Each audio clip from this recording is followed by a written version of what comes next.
40 rumah yang berada di Kecamatan Pajukukang, Kabupaten Bantaeng yang diterjang angin puting beliung ini rusak parah. Bahkan ada sejumlah rumah panggung hancur karena terangkat saat diterjang angin dan tertimpa pohon. Saat angin kencang ini terjadi, warga ketakutan dan meninggalkan rumah mereka, serta mencari tempat yang aman untuk berlindung.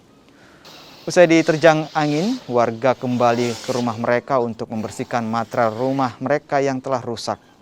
Warga berharap pemerintah setempat memberikan bantuan dan perhatian. Kemarin jam 12-an lah.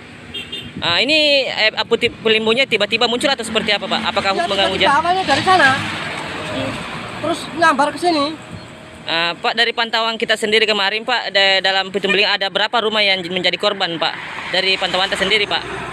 Apakah puluhan atau seperti apa, Pak? Puluhan, Pak. Hampir 40-an.